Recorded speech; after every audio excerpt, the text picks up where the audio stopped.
গ্রামীণ পদ্ধতিতে পাটায় বেটে আজ আমি চাপা শুটকির ভুনা তৈরি করব। আর এই ভুনা ভর্তাটা ফ্রিজ ছাড়া আপনি 7 থেকে 10 দিন রেখে খেতে পারবেন। বিশেষ করে যারা চাপা শুটকি ভর্তা খেতে ভালোবাসেন, ফুল রেসিপিটা দেখে নিয়ে বাসায় ট্রাই করতে পারেন। এইভাবে ভর্তা বানালে খেতে কিন্তু অনেক বেশি স্বাদ পাওয়া যায়। ভর্তা তৈরি করার জন্য প্রথমে আমি শুকনো মরিচ নিয়েছি। শুকনো মরিচটা কিছু সময় আমি পানির মধ্যে ভিজিয়ে রেখেছিলাম। এখন আমি এটাকে পাটায় বেটে নিচ্ছি। তবে যাদের হাত পড়ে সেই ক্ষেত্রে কিন্তু হাতে একটা গ্লাভস পরে নিতে পারেন। তবে এই শুকনো মরিচটাকে কিন্তু আপনারা ব্লেন্ড করেও নিতে পারেন। তবে আমি কিন্তু একদম একটু কষ্ট হলেও পাটায় বেটে একদম মিহি করে মরিচটাকে পিষে নিচ্ছি। এখন দিয়ে দিচ্ছি এর মধ্যে রসুন। যে কোনো ভর্তার মধ্যে, সেটা শুটকি ভর্তা হোক বা চাপা শুটকি, রসুনের পরিমাণটা একটু বেশি দিলে কিন্তু খেতে ভীষণ মজার হয়। এখন দিয়ে দিচ্ছি পেঁয়াজ কুচি। পেঁয়াজ, রসুন এবং কাঁচামরিচ আমি একদম মিহি করে এগুলাকে পাটায় বেটে নিচ্ছি। আর এখানে বাঁশপাতা চাপা শুটকি নিয়ে নিলাম 2টো।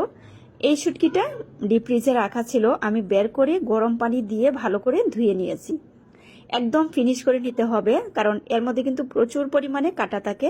কাঁটাটা যেন একদম ফিনিশ হয়ে যায় সেভাবে কিন্তু বেটে নিতে হবে। যারা চাপা শুটকি খেতে ভালোবাসেন অবশ্যই এইভাবে ট্রাই করবেন, অনেক বেশি স্বাদ পাবেন। তো সব উপকরণ বাটা হয়ে গেলে এখন আমি এটাকে তেলের মধ্যে দিয়ে দিচ্ছি। আর এই ভুনা করতে গেলে কিন্তু তেলের পরিমাণটা একটু বেশি দিতে হয়। স্বাদ মতো লবণ দিয়ে দিচ্ছি।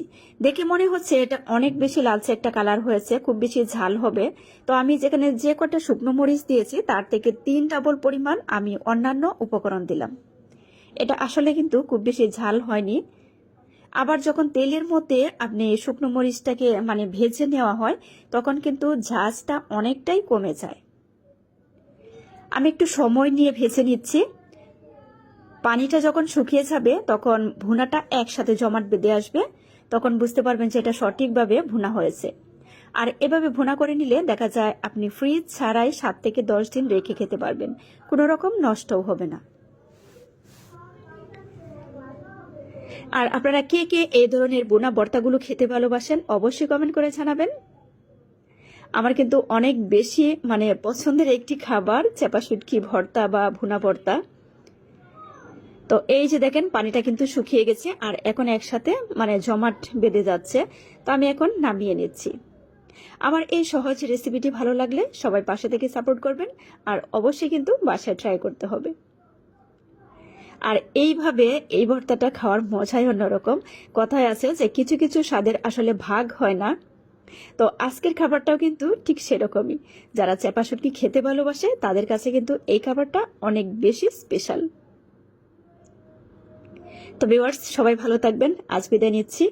পরবর্তী রেসিপি দেখার আমন্ত্রণ রইল। আল্লাহ হাফিজ।